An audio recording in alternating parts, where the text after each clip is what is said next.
Hello bachcho, let's read the question. The question says, in the given arrangement, the reading of ammeter is same in each case when either K1 or K2 is closed. The reading of the ammeter is. तो इस question में ये बोला है कि हमारा जो ये एमीटर है उसमें जो रीडिंग होगी वो सेम रहती है, चाहे हमारा K1 क्लोज हो या चाहे हमारा K2 स्विच क्लोज हो। तो हमें ये बताना है कि जो एमीटर की रीडिंग है वो क्या होगी। तो सपोज करते हैं हम कि दोनों में से कोई भी अगर स्विच हमारा क्लोज है तो जो करंट फ्लो कर रहा है, let this current be I current, और ये जो अननोन रेजिस्टेंस है इसको हम आर डैश ले लेते हैं, और ये पोटेंशियल हमको बाकी वैल्यूज हमको दी हुई है। ठीक है, तो अब सबसे पहले इसमें केस वन क्या हो जाएगा, व्हेन K1 इज क्लोज्ड।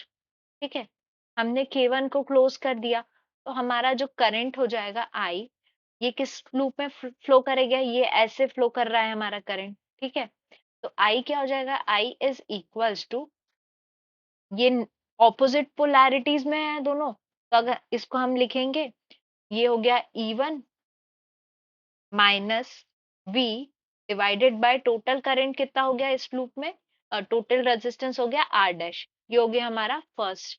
ठीक है, सिमिलरली जब केस टू में व्हेन K2 इज क्लोज्ड, अब हमने क्या कर दिया है, K1 को ओपन कर दिया है और K2 को हमने क्लोज कर दिया है।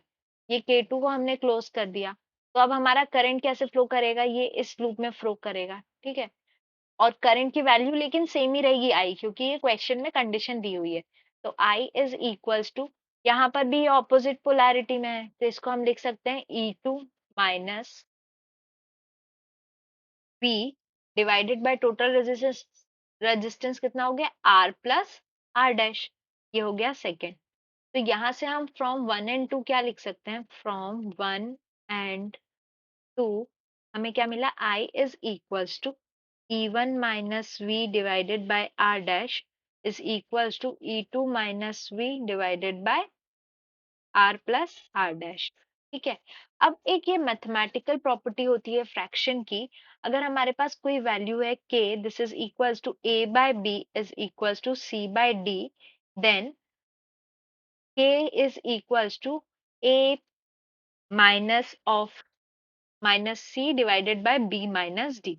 ये हमारे पास क्या होती है, एक मैथमेटिकल आइडेंटिटी है। मैथमेट इसको हम यहाँ पर यूज करेंगे तो हमारी आई की वैल्यू क्या आ जाएगी, I is equals to E1 minus V minus E2 minus V is equals to R dash minus R plus R dash. ठीक है, ये आ गया। इसको अगर हम सॉल्व करेंगे तो ये क्या आ जाएगा, E1 minus V minus E2 minus minus plus V divided by R dash minus R minus plus minus R dash. R dash and R dash cancel हो गया, वी और वी भी कैंसिल हो गया, तो हमारा क्या बचा, I is equals to E1 minus E2 divided by minus R, इसको लिख सकते हैं हम E2 minus E1 divided by R. ये आ गई हमारी आई यानी करंट की वैल्यू। तो अगर ऑप्शंस हम चेक करते हैं तो हमारा करेक्ट ऑप्शन क्या हो जाएगा, E1 minus E2 divided by R, ये आ गया। यहाँ पे देखिए हमारा जो आंसर आ रहा है वो ऑपोजिट आ रहा है, यानी नेगेटिव पोलैरिटी में आ रहा है, तो इससे ये पता चलता है कि हमने जो करंट का अजम्पशन लिया है वो दूसरे डायरेक्शन में लिया है। सब ये हो जाएगा हमारा, ये करंट का डायरेक्शन हो गया आई। तब ये सारी जो इक्वेशंस है हमारी सेटिस्फाई होंगी और आई की वैल्यू क्या आ जाएगी, I is equals to E1 minus E2 divided by R. ये हो गया हमारा आंसर। तो करेक्ट ऑप्शन क्या हो गया, correct option is option A. Answer is option A. यहाँ पर हमने we have changed the current polarity.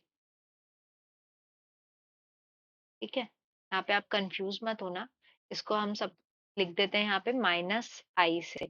ये क्या हो जाएगा, ये सब माइनस आई है। ठीक है, I की वैल्यू क्या आ जाएगी E1 minus E2 divided by R.